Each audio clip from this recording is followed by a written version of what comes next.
नमस्कार। नमस्कार सभी को नमस्कार। आइए, आप सभी का स्वागत है हमारे YouTube चैनल ज्ञान गंगा में। चलिए शुरू हो गया। तो चलिए, हमारी चल रही थी भारत की सिंचाई परियोजनाएं, आज इनको कंप्लीट करते हैं, सिंचाई परियोजनाओं को पूरा करते हैं। वैसे महत्वपूर्ण दो चार रहेगी, बाकी सब क्या है लिखवाने वाली है। तो लास्ट में हमारी चल रही थी चंबल नदी घाटी परियोजना। कितना नंबर थी, शायद 7-8 जितना भी हो। चंबल नदी घाटी परियोजना जिसे हम आधा पढ़ चुके थे। चंबल नदी घाटी परियोजना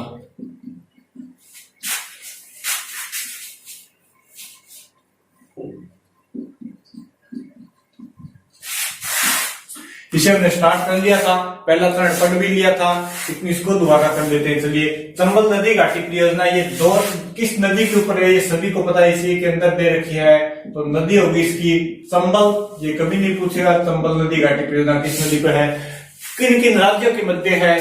तो ये दो राज्यों के मध्य है, राजस्थान और गुजरात। अगर राज्य पूछे तो ये दो राज्यों के मध्य है, राजस्थान प्लस एमपी मध्य प्रदेश। राजस्थान और मध्य प्रदेश दो राज्यों के मध्य चंबल नदी घाटी परियोजना। इन दोनों का 50-50% भाग है,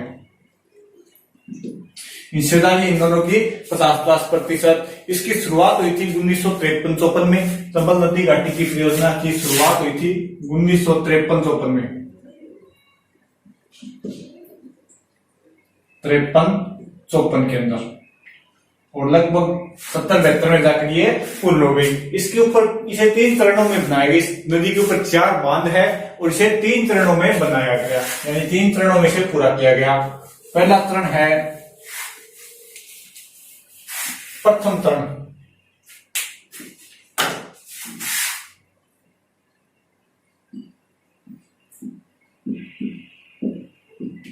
इसके अंदर 2 बांध बनाए गए। प्रथम चरण के अंदर 2 बांध बनाए गए चंबल नदी के ऊपर। एक बनाया गया एमपी के अंदर और एक बनाया गया राजस्थान के अंदर। तो पहला बांध यानी इसके अंदर क्या किए, 2 बांध बनाए। पहला बांध है गांधी सागर बांध, गांधी सागर बांध। और दूसरा बांध है एक कोटा डैम। इसको बाद में पढ़ेंगे। पहला बांध गांधी सागर बांध। इस बांध ये कहां स्थित है एमपी के अंदर, मध्य प्रदेश के अंदर स्थित है। ये चंबल नदी पर बनाया गया सबसे बड़ा बांध, यानी चंबल नदी का सबसे बड़ा बांध। कितना का बड़ा है, तो इस बांध की लंबाई है वो है 510 मीटर। 510 मीटर और चौड़ाई है 510 मीटर लंबा है वो, चौड़ाई लगभग 60-62। चौड़ाई है वो है 62 मीटर। 510 मीटर लंबा, चौड़ाई है 62 मीटर। और इस बांध से कुल देखें अगर, तो इस बांध से विद्युत उत्पादन होती है, विद्युत उत्पादन।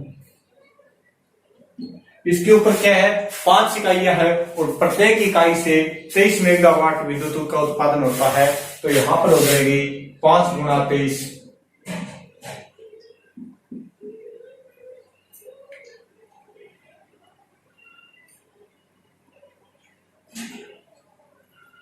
इतनी ठीक है, 5 से 16, ठीक है, 115 मेगावाट। 115 मेगावाट का कुल इससे विद्युत उत्पादन है। बांध है, 2 बांध बनाए गए पहले चरण में। पहला है गांधी सागर बांध, स्थित है एमपी के अंदर। चंबल नदी पर बनाया गया सबसे बड़ा बांध, लंबाई 510, चौड़ाई 62 मीटर और विद्युत उत्पादन होती है 115 मेगावाट। 115 मेगावाट। इसके अलावा दूसरा बांध बनाया गया कोटा डैम। नंबर 2 पर आ गया कोटा डैम।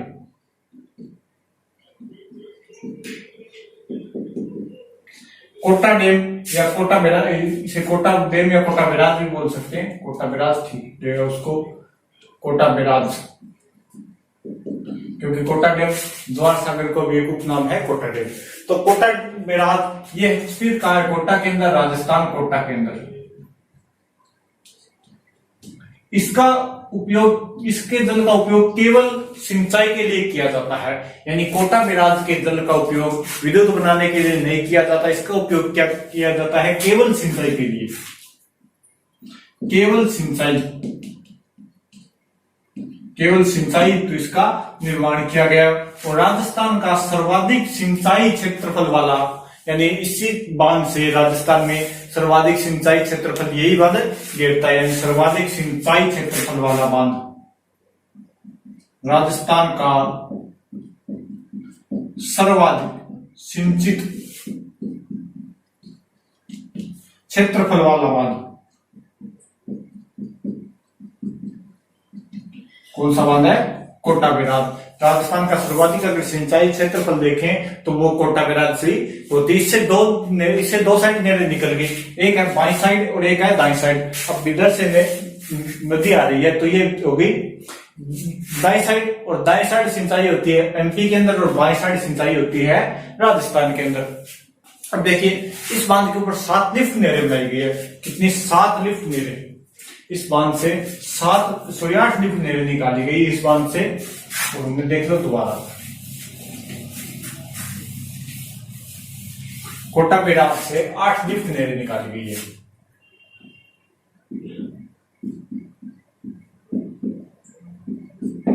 आठ लिफ्ट नहरें। नंबर 1 पर है दिगोंद,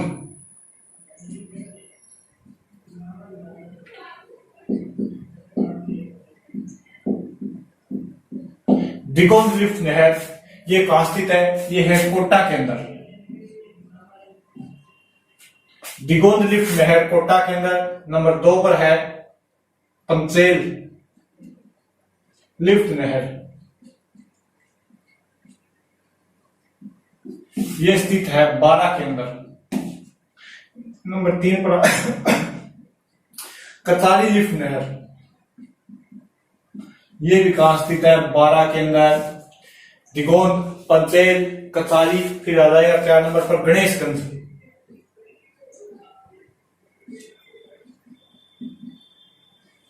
गणेशगंज लिफ्ट नहर, ये भी कहां स्थित है? बारा के अंदर। नंबर 5 पर आ गया अंता लिफ्ट नहर,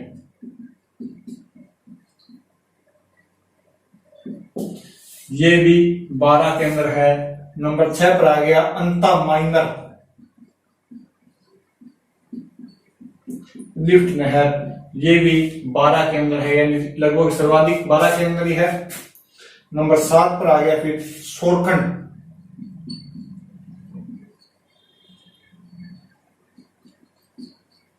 लिफ्ट नहर, ये भी 12 के अंदर है। और नंबर 8 पर आ जाएगा अपना जालीपुरा,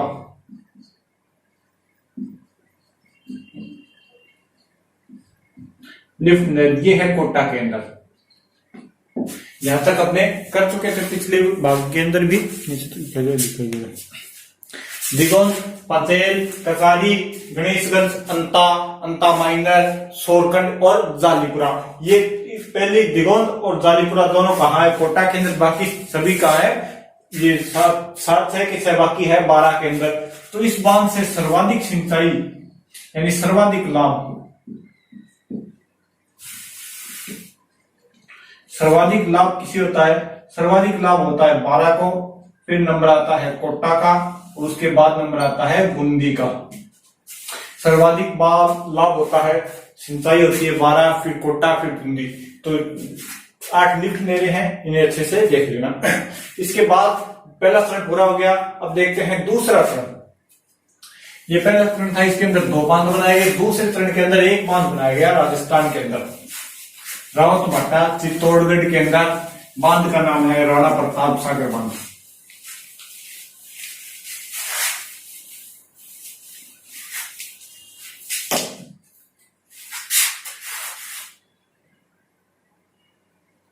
दूसरा चरण,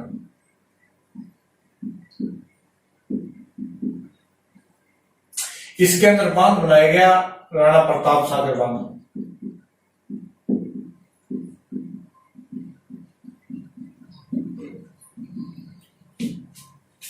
बांध कौन सा बनाया गया? राणा प्रताप सागर बांध। स्थित कहाँ है? रावतबाटा,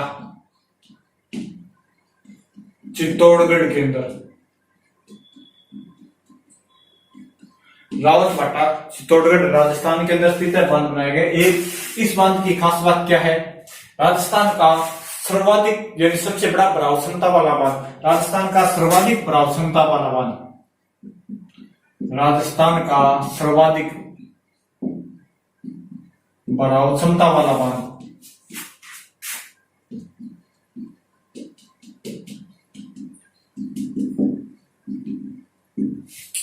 इस दूसरे चरण का कार्य चला था 1960 से 70 के मध्य। पहला चला 53 से 60, फिर ये हो गया 60 से 70 के मध्य, 60 से 70 के मध्य। इस बांध की ऊंचाई लंबाई देखें तो इस बांध की लंबाई है 110 मीटर और इस बांध की ऊंचाई है ये है 36 मीटर।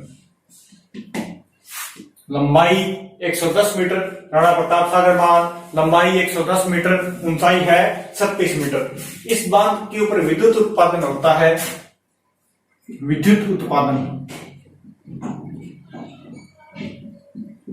इस बांध से विद्युत उत्पादन होता है 4 गुणा 43, यानी यहाँ पर 4 यूनिट, 4 इकाई है और प्रत्येक से 43 यूनिट का होता है। तो इस बांध से टोटल विद्युत उत्पादन हो गया 172 मेगावाट। 172 मेगावाट विद्युत का कुल उत्पादन होता है राणा प्रताप सागर बांध से। अब इस बांध की देखिए कुछ खास बात है, यानी सर्वाधिक भराव क्षमता वाला बांध हो गया राजस्थान का, वो हो गया ये राणा प्रताप सागर बांध। सबसे बड़ा बांध हो गया, वैसे बड़ा बांध कह सकते हैं इसको क्योंकि इसकी भराव क्षमता सबसे अधिक है। इसके बाद में देखें तो इस बांध के ऊपर कनाडा की सहायता से 1973 के अंदर कनाडा की सहायता से इस बांध के ऊपर एक परमाणु संयंत्र यानी परमाणु संयंत्र स्थापित किया गया। राजस्थान का प्रथम परमाणु संयंत्र व देश का दूसरा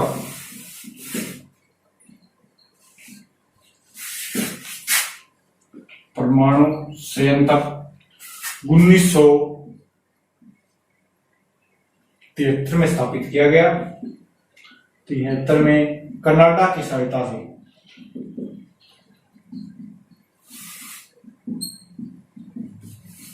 स्थापित किया गया।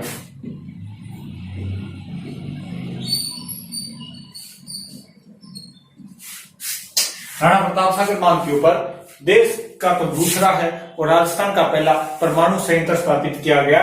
कब किया गया? 1973 में। और किसकी सहायता से? कनाडा की सहायता से। देश का दूसरा और राजस्थान का पहला परमाणु संयंत्र। अगर देश का पहला देखें तो ये है तारागढ़ महाराष्ट्र के अंदर, देश का प्रथम परमाणु संयंत्र।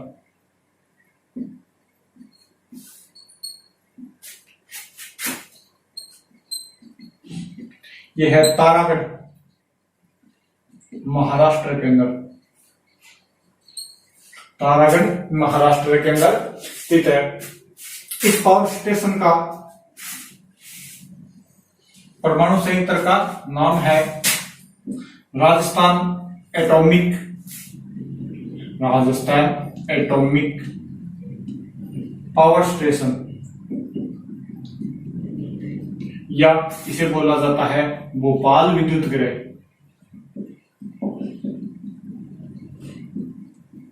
भोपाल विद्युत गृह या राजस्थान एटॉमिक पावर स्टेशन। तो ये है राणा प्रताप सागर बांध स्थित का रावतबाटा चित्तौड़गढ़। रावतबाटा चित्तौड़गढ़। लंबाई है बांध की, राजस्थान का सर्वाधिक प्रभाव क्षमता वाला बांध। लंबाई है 110, चौड़ाई है 36, ऊंचाई है 36 मीटर।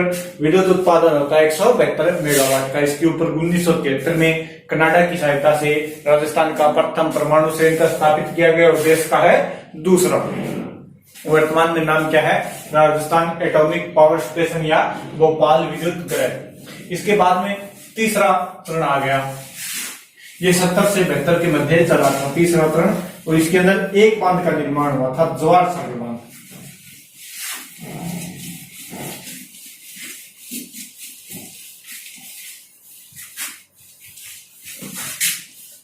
चरण आ गया तीसरा।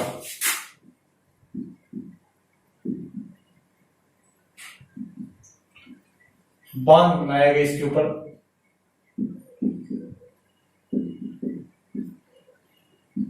जवाहर सागर बांध।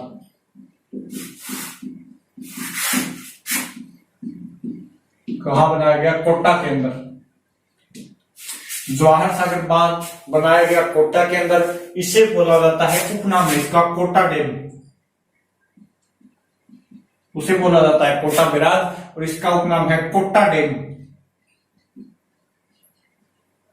कोटा डैम। इससे कुल विद्युत उत्पादन होती है 3 गुणा 33 विद्युत उत्पादन।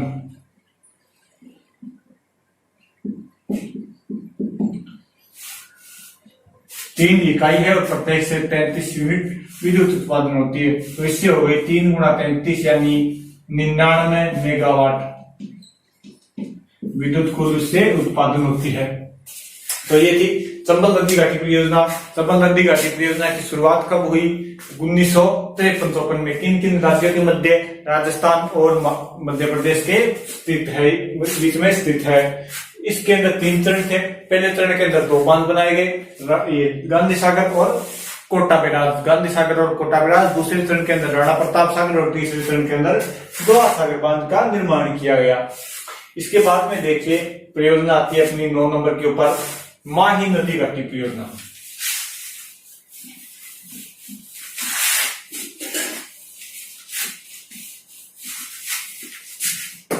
नंबर 2 पर आ गई माही नदी घाटी परियोजना।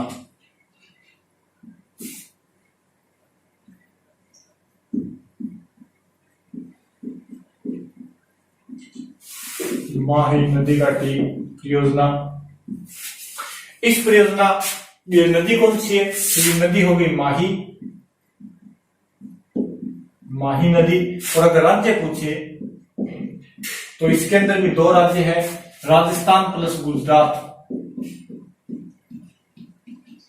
राजस्थान प्लस गुजरात। और इन दोनों राज्यों का अगर हिस्सा देखिए तो राजस्थान का इसके अंदर 45% हिस्सा है और गुजरात का 55% हिस्सा। राजस्थान 45 और गुजरात 55। इसके ऊपर 3 बांध बनाए गए। बांध देखिए इसके ऊपर, तो वो बनाए गए थे 3। नंबर 1 पर आता है माही बजाज सागर बांध, माही बजाज सागर बांध।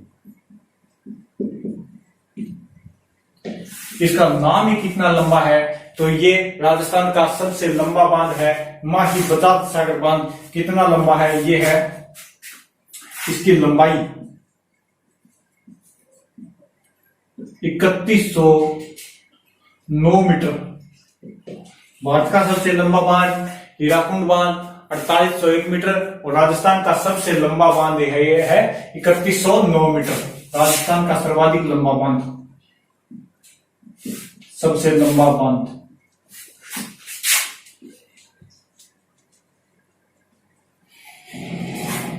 स्थित कहां है? यह स्थित है बांसवाड़ा के अंदर। बांसवाड़ा की एक तहसील है, इसका नाम है बोरखेड़ा, बोरखेड़ा तहसील बांसवाड़ा के अंदर। बोरखेड़ा तहसील बांसवाड़ा के अंदर स्थित है। राजस्थान का सबसे लंबा बांध है और इस बांध के ऊपर विद्युत उत्पादन होती है 140 मेगावाट।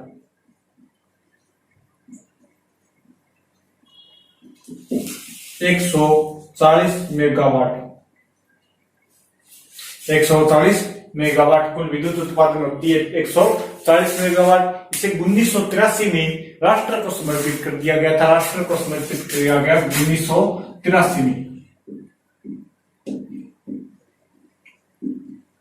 राष्ट्र को समर्पित, राष्ट्र को समर्पित किया गया था 1983 में।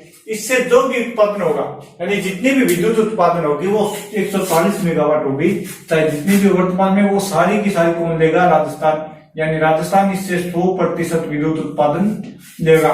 सर्वाधिक लाभान्वित जिला किस जिले के अंदर है? वही होगा बांसवाड़ा। और इसके बाद में नंबर 2 पर बांध बनाया गया कागदी बांध, इसे बोला जाता है कागदी पिकअप बांध। साथ साथ लिखते रहना सर, चाहे स्क्रीनशॉट ले लो। नंबर 2 पर आ गया कागदी पिकअप बांध।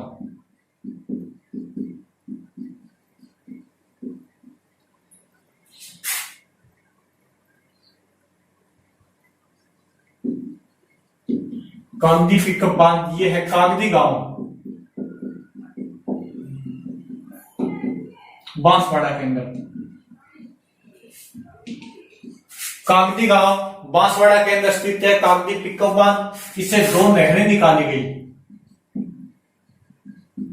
नंबर 1 है भिखाबाई सांगवाड़ा,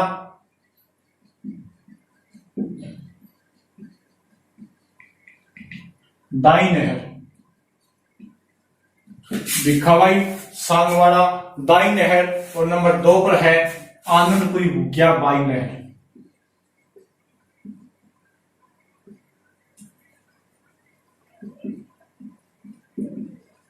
आनंदपुरी भुकिया बाई नहर।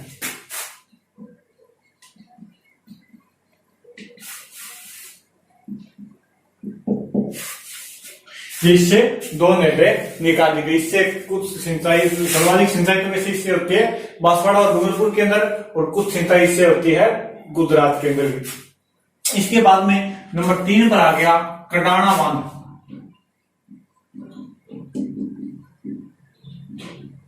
और ये स्थित है गुजरात के पंचमहल जिले में। पंचमहल गुजरात, पंचमहल गुजरात में स्थित है। इससे सिंचाई होती है गुजरात तो हो ही गया, गुजरात प्लस बांसवाड़ा और डूंगरपुर। बांसवाड़ा डूंगरपुर में इससे क्या होती है? सिंचाई होती है।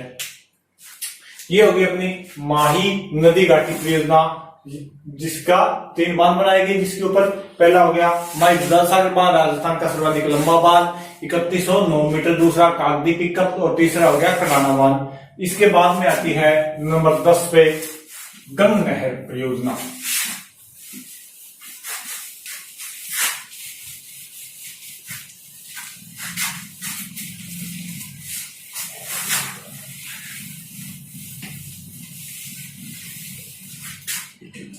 नंबर 10 पर लिखो गंग नहर परियोजना।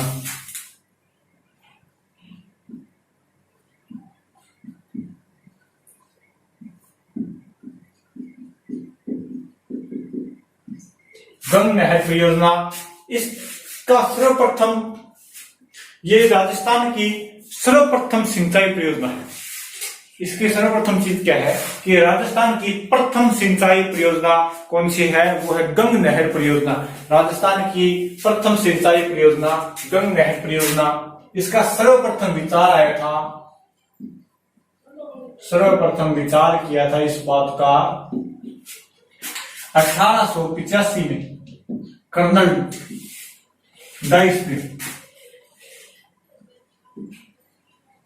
कर्नल डाइस ने इसका सर्वप्रथम विचार किया 1885 में, और इसका कार्य किन्होंने किया? इसे आगे बढ़ाने का कार्य किया महाराजा गंगा सिंह ने। इसकी शुरुआत की थी महाराजा गंगा सिंह ने।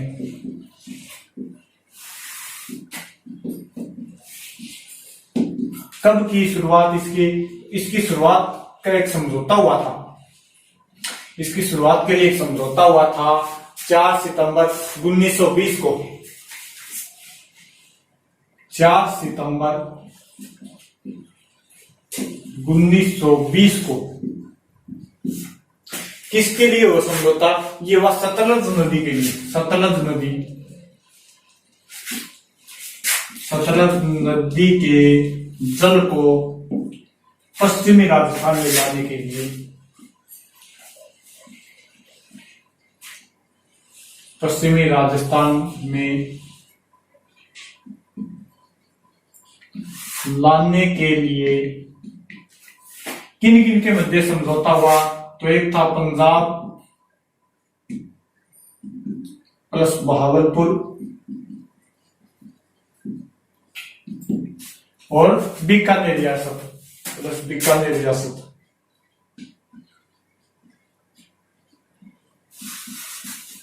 रियासतों के मध्य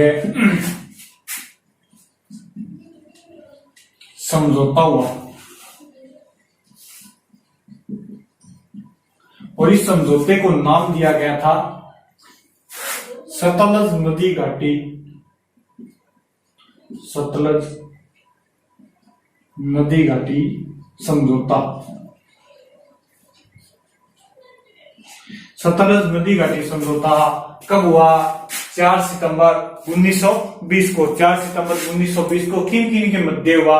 तो इसके अंदर 3 रियासतें थी, एक था पंजाब, एक था बहावलपुर और एक था बीकानेर। तीनों रियासतों के मध्य हुआ। इसे बोला गया सतलज नदी घाटी समझौता। सतलज नदी घाटी समझौता या सतलज घाटी समझौता इसको बोला जाता है। अब देखिए, इसका समझौता हुआ है 4 सितंबर 1920 को और इसकी नींव रखी गई एक दिन 1 साल के बाद यानी 5 सितंबर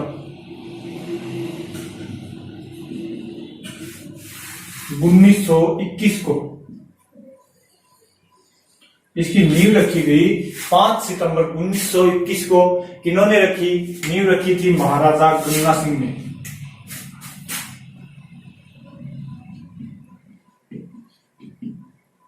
महाराजा गंगा सिंह ने इनकी नींव रखी थी।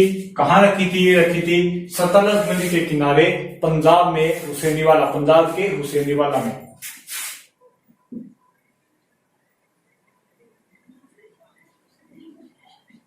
पंजाब के हुसैनीवाला, पंजाब के हुसैनीवाला में महाराजा गंगा सिंह ने 5 सितंबर 1921 को गंग नहर की नींव रख दी। फिर इसका कार्य पूरा हुआ तो इसका उद्घाटन किया था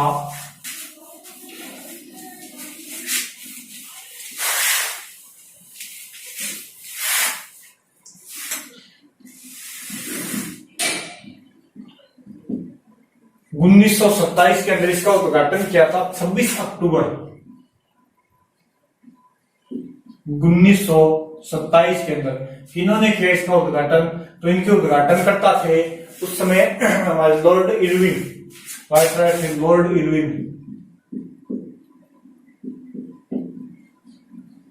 लॉर्ड इरविन ने किया था इसका उद्घाटन गंग नहर का 26 अक्टूबर 1927 को। 26 अक्टूबर 1927 को शुरुआत कब की गई? नींव रखी गई थी 5 सितंबर 1921 को और उद्घाटन हुआ 26 अक्टूबर 1927 को।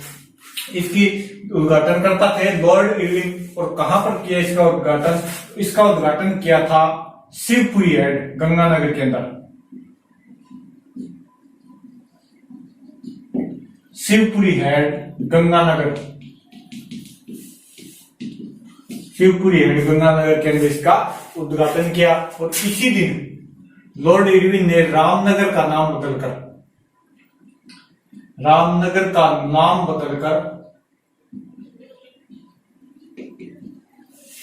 गंगानगर रख दिया था।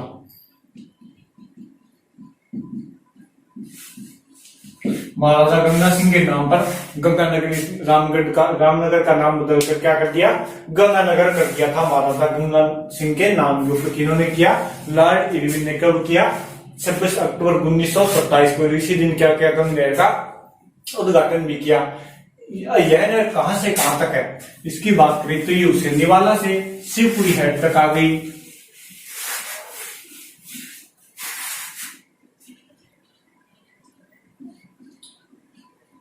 हुसैनीवाला पंजाब से शिवपुरी हेड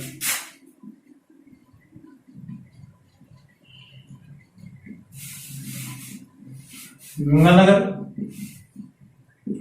हुसैनी वाला पंजाब से शिवपुरी हेड गंगानगर में आ गई और यहां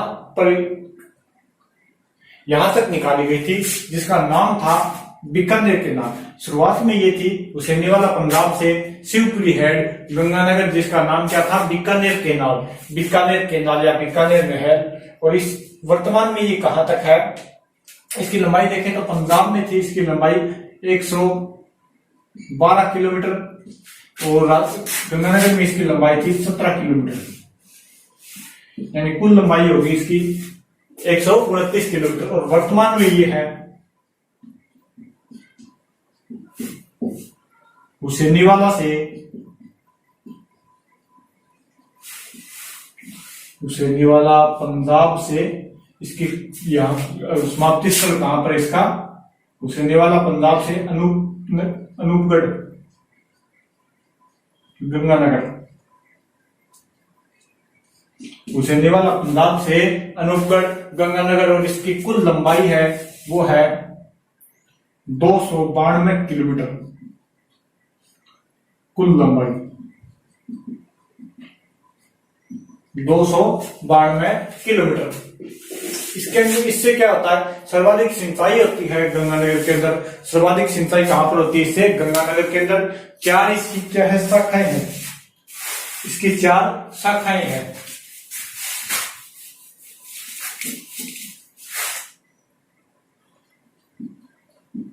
सर्वाधिक सिंचाई की होती है गंगानगर शाखाएं।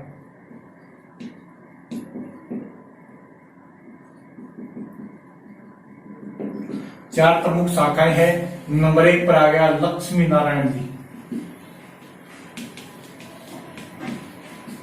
नंबर 2 पर आ गया समीजा।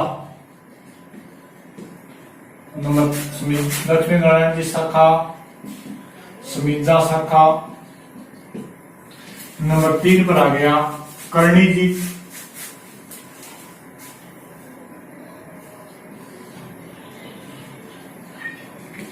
करणी जी शाखा। और नंबर 4 पर आ गया लालगढ़ शाखा।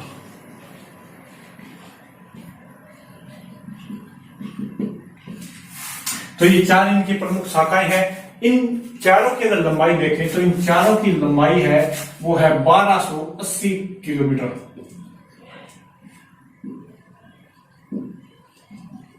इन चारों की कुल लंबाई है 1280 किलोमीटर। ये 4 नहरें मान लो, 4 नहरें निकाली गई है, लक्ष्मी नारायण जी, समीजा, करणी सिंह और करणी जी और लालगढ़। लालगढ़, करणी जी, समीजा और लक्ष्मी नारायण की कुल लंबाई है 1280 किलोमीटर। 1280 किलोमीटर। अब देखिए ये गंग नहर है, ये विश्व की पहली पक्की नहर है। विश्व की पहली पक्की नहर। पूरे विश्व के अगर देखें तो ये गंग नहर क्या है, विश्व की पहली पक्की नहर है।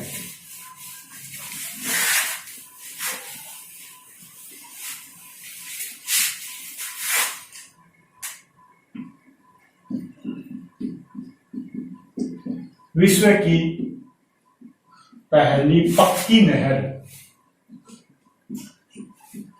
कौन सी है, गंग नहर। विश्व की पहली पक्की नहर है गंग नहर। और इसे गंगानगर की लाइफ लाइन भी बोला जाता है, गंगानगर की जीवन रेखा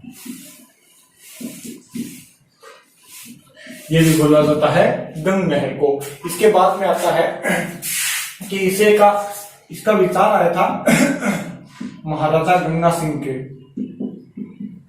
महाराजा गंगा सिंह के, और इसे राजस्थान में लाने का श्रेय भी महाराजा गंगा सिंह को है। तो महाराजा गंगा सिंह को पंडित जवाहरलाल नेहरू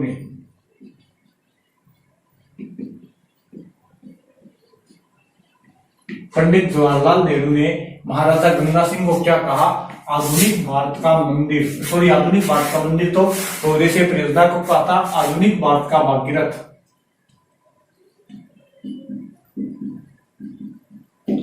आधुनिक भारत का भागीरथ किन्हें कहा जाता है, आधुनिक भारत का भागीरथ या भारत का भागीरथ भी बोल सकते हैं, इनको कलयुग का भागीरथ भी बोल सकते हैं। ये कहा था पंडित जवाहरलाल नेहरू ने महाराजा गंगा सिंह को। इसके बाद में इस नहर को किससे जोड़ा गया? IGNP से जोड़ा गया, जिसे बोला गया गंग नहर।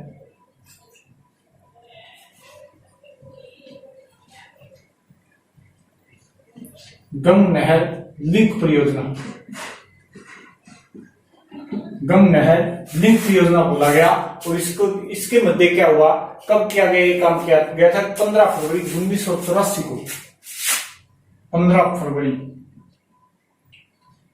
1984 को गंग नहर लिंक परियोजना की स्थापना की गई। और इसके मद्देनजर क्या हुआ कि इसकी साफ सफाई मरम्मत व इसे जोड़ा गया IGNP से, IGNP से जोड़ा गया। IGNP इंदिरा गांधी नहर परियोजना या IGCP बोलते हैं, इंदिरा गांधी कैनाल परियोजना से इसको जोड़ा गया। कब जोड़ा गया? 1984 को। 1984 को कहां से कहां तक जोड़ा गया? तो इसे जोड़ा गया था लोहागढ़, हरियाणा से। लोहागढ़ हरियाणा से सादुलवाली गंगानगर तक इसे जोड़ा गया था।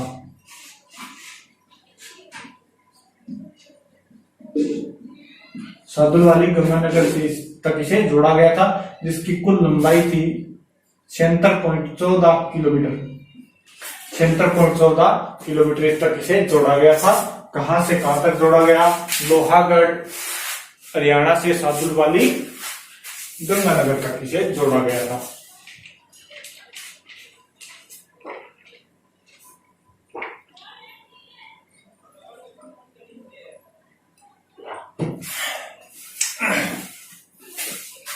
इसके बाद में देखो जो गंग नहर पूरी राजीव गांधी नहर परियोजना।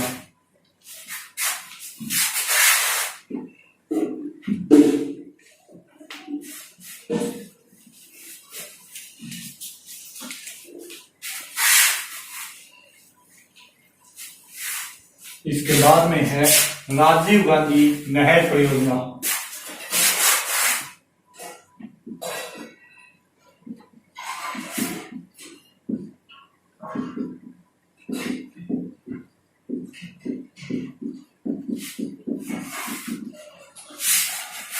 राजीव गांधी नहर परियोजना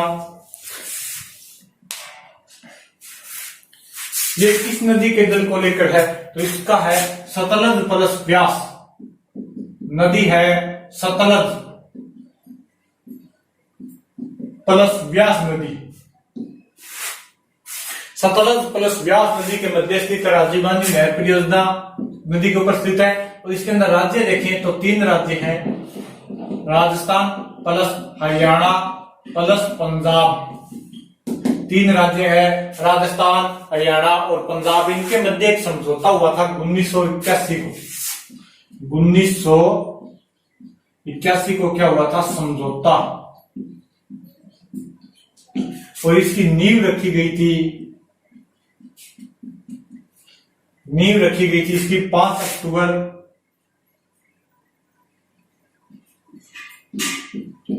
1989 को।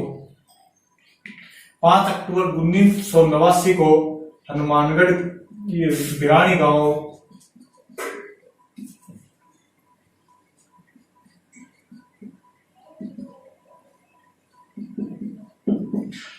गांव बादरा तहसील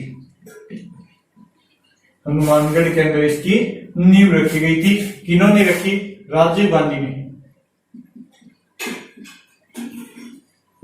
राजीव गांधी ने इसकी नींव रखी थी 5 अक्टूबर 1989 को। कहां रखी? बिरानी गांव के अंदर रखी, बादर तहसील हनुमानगढ़ के बिरानी गांव में रखी। किन किन नदियों के उपस्थित है? किन किन नदियों का चलाता है? सतलज प्लस व्यास का। सतलज प्लस व्यास का समझौता हुआ था 1981 में। इसका उद्घाटन इसके बाद देखिए राजीव गांधी ने इसकी नींव रखी। इसके बाद इसकी आर्थिक सहयोग किया था इसका 1993 में यूरोपीय आर्थिक संघ।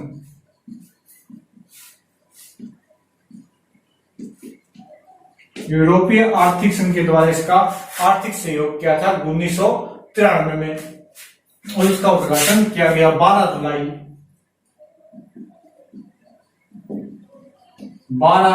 जुलाई 2002 को 12 जुलाई 2002 को इसका उद्घाटन किया गया। कहाँ किया गया? वही भिरानी गांव, भादरा तहसील और हनुमानगढ़ के अंदर इसका उद्घाटन किया गया। लेकिन उद्घाटनकर्ता थी सोनिया गांधी।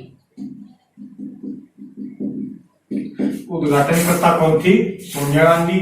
और इसका इसे कुल सिंचित क्षेत्र देखें तो इसके अंदर क्या है? इस परियोजना में जलापूर्ति तो होती है रावी व्यास नदी के ऊपर, तो ये है भाखड़ा नागर बांध। भाखड़ा नागर बांध से इसके अंदर क्या होती है? जलापूर्ति होती है। और इससे सिंचित क्षेत्र हनुमानगढ़ का हो गया, हनुमानगढ़ प्लस चूरू, ये 2 जिलों में के अंदर क्या होती है? सिंचाई होती है। हनुमानगढ़ और चूरू में इससे क्या होती है? सिंचाई होती है। भाखड़ा नागर बांध से इसके क्या होती है? जलापूर्ति पूरी होती है। ये भी राजीव गांधी परियोजना, नहर परियोजना। इसके बाद देखो नर्मदा नहर परियोजना। नर्मदा नहर परियोजना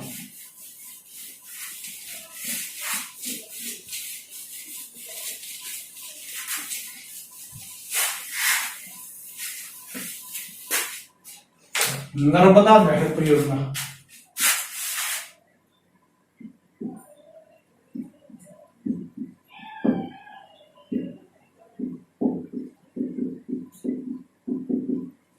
नर्मदा नहर परियोजना इसे बोला जाता है, यानी कि ये राजस्थान के मारवाड़ क्षेत्र में सर्वाधिक इससे लाभ भी होता है। राजस्थान का सर्वाधिक क्षेत्र मारवाड़ क्षेत्र में होता है इसका, तो इसे बोला जाता है मारवाड़ की जीवन रेखा या मारवाड़ की भागीरथी। मारवाड़ की जीवन रेखा,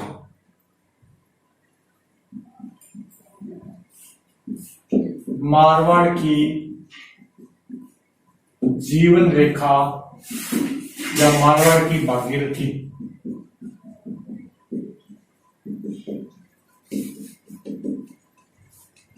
ये क्या? इसके उपनाम है इसके। मारवाड़ की जीवन रेखा या मारवाड़ की भागीरथी। नदी कौन सी है? सभी को पता हो गया, नदी होगी इसके अंदर नर्मदा।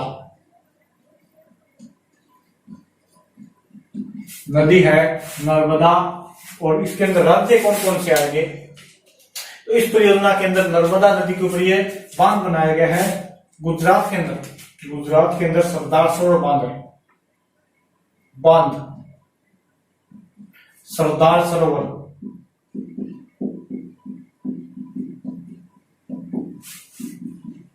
सरदार सरोवर बांध है। और इस बांध से यानी इस परियोजना के अंदर बनाया गया सरदार सरोवर बांध गुजरात के अंदर स्थित है। इससे लाभ किन किन राज्यों को होता है? 4 राज्यों को होता है इससे लाभ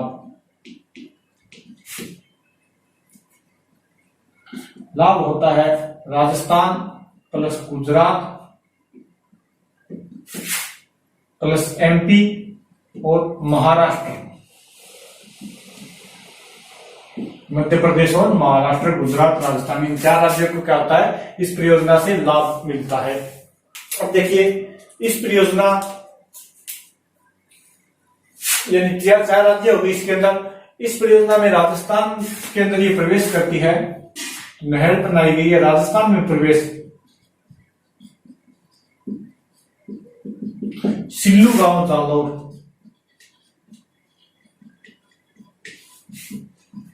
सिल्लू गांव जालौर से क्या करती है? राजस्थान में प्रवेश करती है। और राजस्थान के 2 जिलों में घटती है। एक हो गया जालौर और एक हो गया बाड़मेर। जालौर में 65 किलोमीटर है और बाड़मेर में 9 किलोमीटर। कुल इसकी लंबाई राजस्थान में कितनी है? 65 और 9 74 किलोमीटर। राजस्थान में इसकी कुल लंबाई होगी 74 किलोमीटर। और कुल लंबाई देखें इसकी,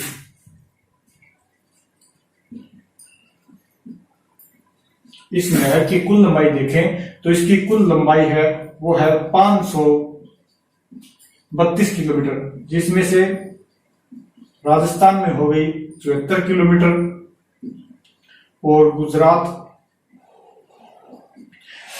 में हो गई इसकी फिर लंबाई 458 किलोमीटर। 458 किलोमीटर होगी गुजरात में और राजस्थान में हो गई 74 किलोमीटर। ये नहर है, इस बांध से नहर निकालेगी। बांध से लाभान्वित होते हैं 4 राज्य और नहर आती है गुजरात के बाद राजस्थान के अंदर। तो ये होगी अपनी नर्मदा नदी घाटी परियोजना। लगभग सभी परियोजनाएं हो गई है। अब नाम वाली है कि याद रखना कौन सी परियोजना कहाँ है, तो वो और लिख लो 5-7 जितनी भी है।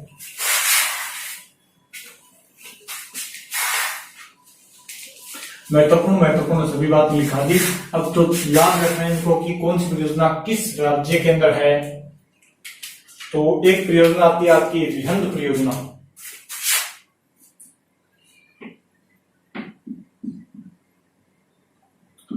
रिहंद परियोजना ये है यूपी के अंदर। रिहंद परियोजना किस कहाँ स्थित है? यूपी के अंदर। नदी कौन सी है? सोन की सहायक नदी। सोन की सहायक नदी रिहंद पर। रिहंद परियोजना किस नदी के ऊपर है? रिहंद नदी के ऊपर सोन की सहायक नदी है। इसके बाद में नंबर 14 पर आती है नागार्जुन परियोजना।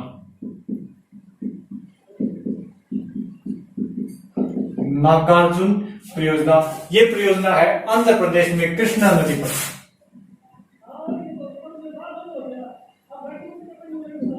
आंध्र प्रदेश के अंदर कृष्णा नदी की ऊपर कौन सी है? नागार्जुन परियोजना। इसके बाद में आती है तुंगभद्रा परियोजना। ये थोड़ा देख लो, तुंगभद्रा परियोजना।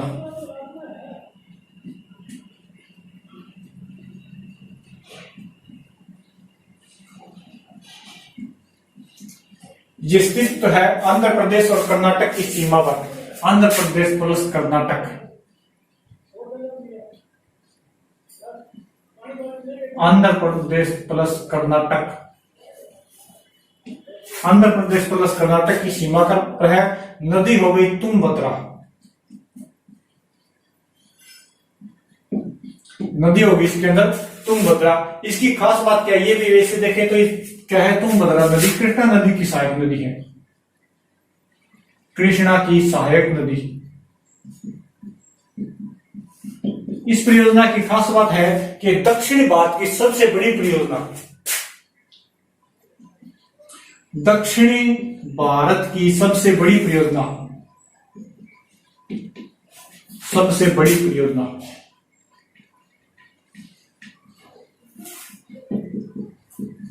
यह है तुंगभद्रा परियोजना। दक्षिणी भारत की सबसे बड़ी परियोजना। इसके ऊपर कुछ विद्युत ग्रह बनाए गए हैं। नाम याद रखो तो रख लेना, विद्युत ग्रह, जिसके अंदर आ गया हम्पी,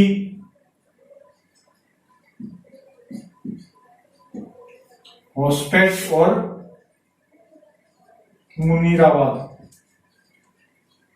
हम्पी, होस्पेट और मुनीराबाद ये क्या इसके ऊपर कुछ विद्युत ग्रह बनाए गए हैं। अब तुंगभद्रा परियोजना थोड़े अच्छे से देखना, तो इतना ध्यान रखना, दक्षिण भारत की सबसे बड़ी परियोजना है तुंगभद्रा परियोजना। इसके बाद में देखो नंबर 16 पर लिखो मीनाक्षी परियोजना।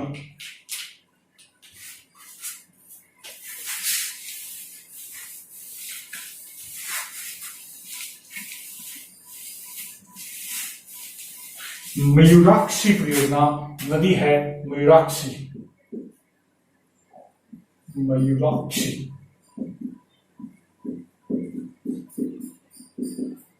मयूराक्षी परियोजना ये छोटा नागपुर के पठार में स्थित है। छोटा नागपुर के पठार, छोटा नागपुर का पठार, यहां से निकलती है। नदी का नाम है मयूराक्षी। नदी कौन सी हो गई? मयूराक्षी। झारखंड में इसको से क्या होती है? बिजली। झारखंड को उससे प्राप्त होती है बिजली। इन दो राज्यों की है ये, झारखंड और पश्चिम बंगाल। तो इससे होती है झारखंड को बिजली और पश्चिम बंगाल को इससे क्या मिलती है? सिंचाई। वेस्ट बंगाल को इससे मिलती है सिंचाई सुविधा मिलती है वेस्ट बंगाल को, और इससे पश्चिम झारखंड से को क्या मिलती है? बिजली मिलती है। इस परियोजना को कडाना बांध भी बोला जाता है। क्या बोला जाता है इसे? कडाना बांध। ध्यान रखना, वैसे अगर कडाना बांध पूछे तो वो होगा पंचमहल गुजरात वाला, लेकिन अगर यहाँ पर आता है कि झारखंड नागपुर में कडाना बांध तो ये होगा मीराक्षी परियोजना। इसके बाद में नंबर 17 पर आ गई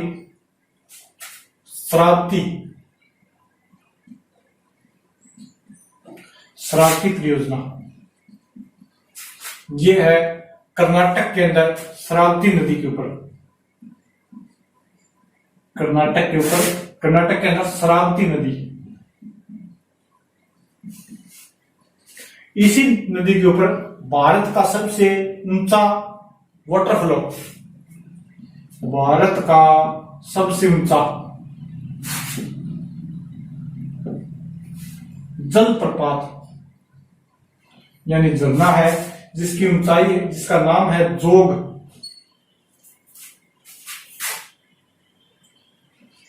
जोग या इसे बोला जाता है गोरसप्पा या महात्मा गांधी जलप्रपात बोला जाता है, जिसकी ऊंचाई है 255 मीटर। भारत का सबसे ऊंचा जलप्रपात गोरसप्पा जोग या महात्मा गांधी कहाँ स्थित है? कर्नाटक के अंदर शरावती नदी के ऊपर 255। विश्व का सबसे ऊंचा वेनेजुएला देश कोरू नदी और एंजिल जलप्रपात 979 ये है एंजिल जलप्रपात 979 मीटर ऊंचा, 979 मीटर ऊंचा है एंजिल जलप्रपात। इसके बाद में देखो आगे उड़ी परियोजना, कौन सी होगी? शरावती होगी, मीराक्षी होगी, उड़ी और उकाई। इसके बाद में लिखो उड़ी परियोजना।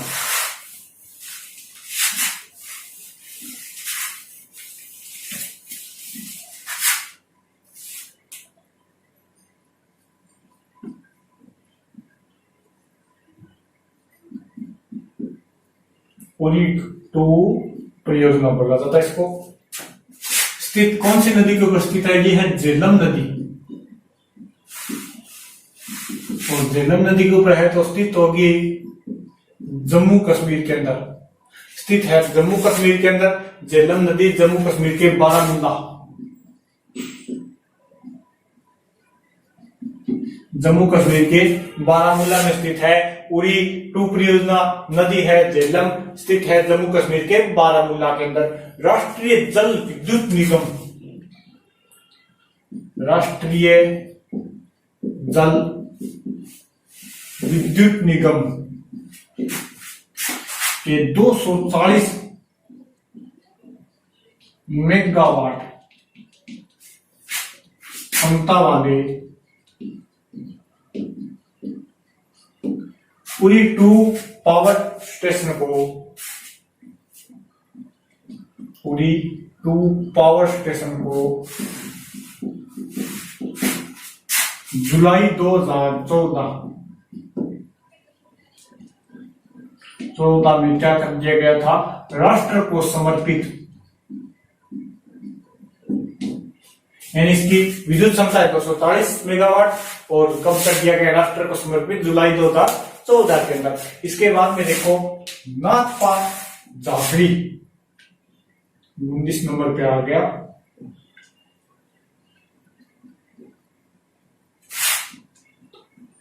नाथपा झांकरी, नाथपा झांकरी, नाथपा झांकरी परियोजना ये कहाँ स्थित है? हिमाचल प्रदेश के कन्नौज जिले में,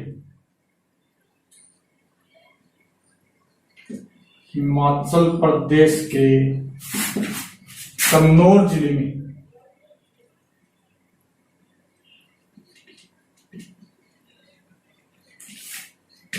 नदी कौन सी है? सतलज,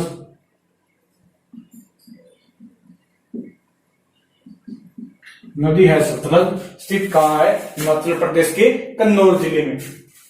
ये क्या है? केंद्र प्लस राज्य की, केंद्र प्लस राज्य की क्या है? संयुक्त परियोजना है। केंद्र और राज्य की है संयुक्त परियोजना, और इससे सर्वाधिक विद्युत उत्पादन होता है, यानी 1500 मेगावाट। 1500 मेगावाट वाली एशिया की सबसे बड़ी, एशिया की सबसे बड़ी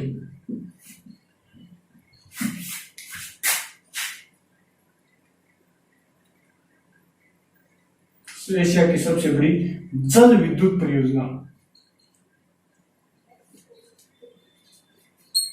एशिया की सबसे बड़ी जल विद्युत परियोजना कौन सी है? नाथपा वाकली, केंद्र प्लस राज्य सरकार की है, हिमाचल प्रदेश के कन्नौज जिले में सतलज नदी के ऊपर है, और विद्युत उत्पादन होता है 1500 मेगावाट का, 1500 मेगावाट का। उसके बाद में देखो उकाई परियोजना, और उकाई परियोजना है गुजरात के अंदर।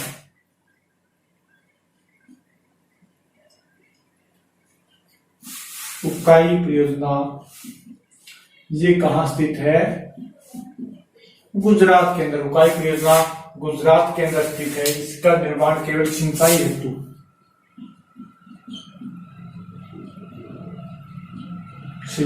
इसका निर्माण किया गया। इसके बाद में देखो उकाई आ गई दंतीवाड़ा।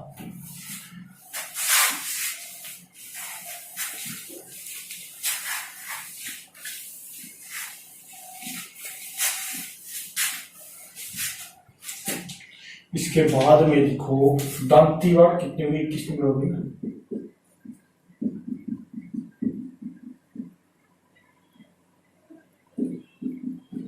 दंतीवाड़ा परियोजना, दंतीवाड़ा परियोजना कहां स्थित है? ये भी कहां है? गुजरात के बनासकांठा जिले में। गुजरात के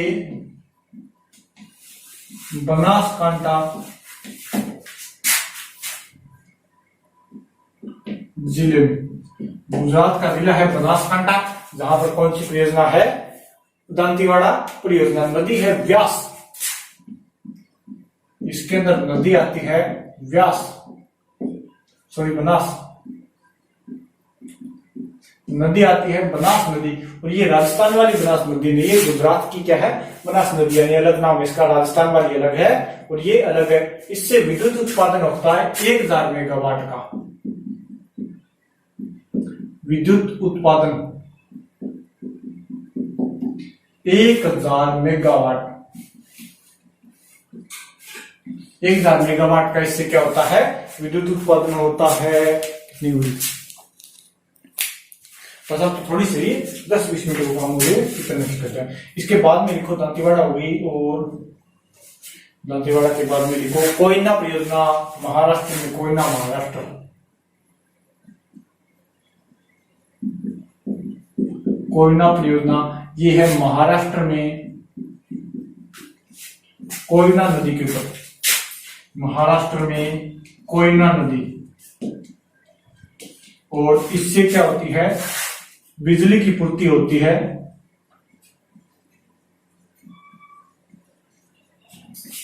पुणे प्लस मुंबई, पुणे प्लस मुंबई को क्या होती है? बिजली की आपूर्ति होती है। पुणे प्लस मुंबई,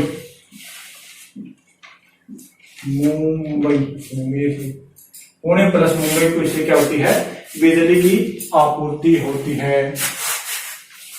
इसके बाद में लिखो कोयना भी, और एक तो आपकी रहेगी टिहरी, तो चलो लिखो टिहरी परियोजना।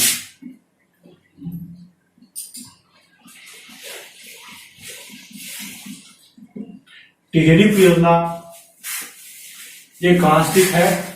टिहरी परियोजना है उत्तराखंड में, भागीरथी और बिंगलाना नदी पर।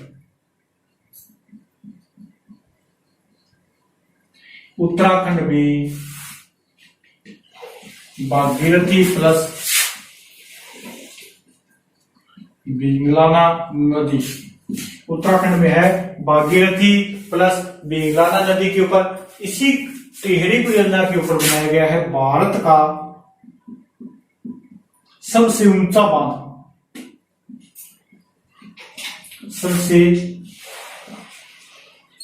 ऊंचा बांध, और ऊंचाई है बांध टिहरी परियोजना के ऊपर है। भारत का सबसे ऊंचा बांध टिहरी बांध,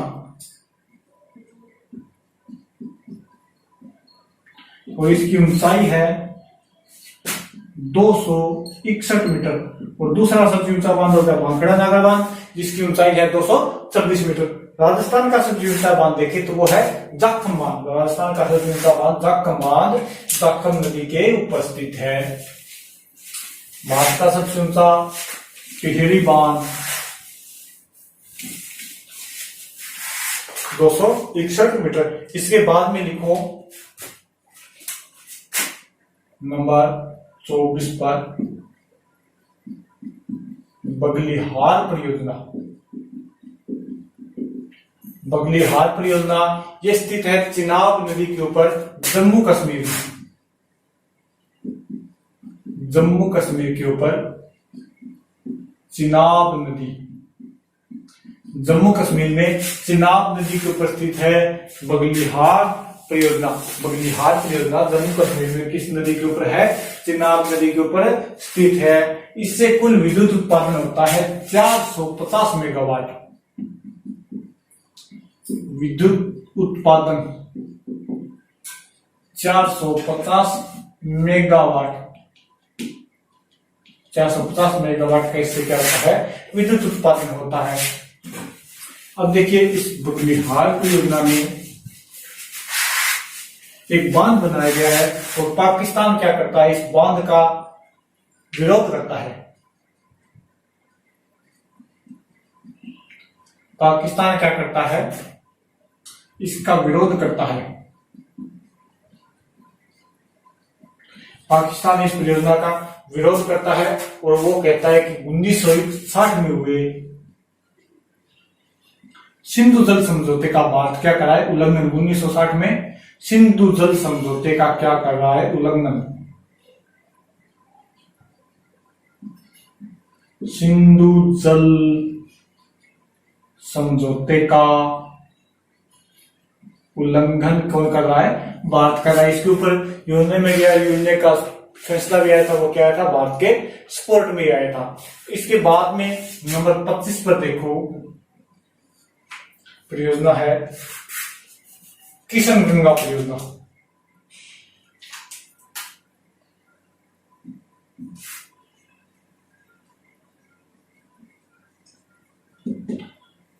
किशन गंगा परियोजना, किशन गंगा परियोजना ये भी कहां स्थित है? जम्मू कश्मीर के अंदर झेलम नदी के ऊपर। जम्मू कश्मीर में झेलम नदी पर, जम्मू कश्मीर में झेलम नदी पर है किशन गंगा परियोजना।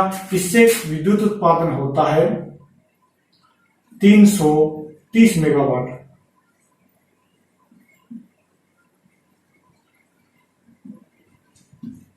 विद्युत उत्पादन होता है 330 मेगावाट का। इससे विद्युत उत्पादन होता है 330 मेगावाट का किशन गंगा परियोजना। किशन गंगा परियोजना कुल विद्युत उत्पादन होता है 330 मेगावाट का, और स्थित कहाँ है? झेलम नदी के ऊपर जम्मू कश्मीर के अंदर। ये लोग सारी परियोजना कंप्लीट हो गई। टोटल छोटी मोटी 25 परियोजना का भी, और भी कोई रहेगी हो, जैसे कोई फर्क का पश्चिम बंगाल रहेगी हो तो ये थोड़ी मोटी और देख लियो। और इन बाद में कौन सा टॉपिक रहना है कमेंट कर दियो, वीडियो थोड़ी शेयर कर दियो, चैनल सब्सक्राइब कर लियो, और लाइक करो तो कर दियो। ओके, कौन सा टॉपिक रहना है आगे कमेंट कर देना। कैसी लगी वीडियो इससे भी कमेंट कर देना, और अच्छे से इन्हें तैयार कर लेना। Okay, thank you, bye.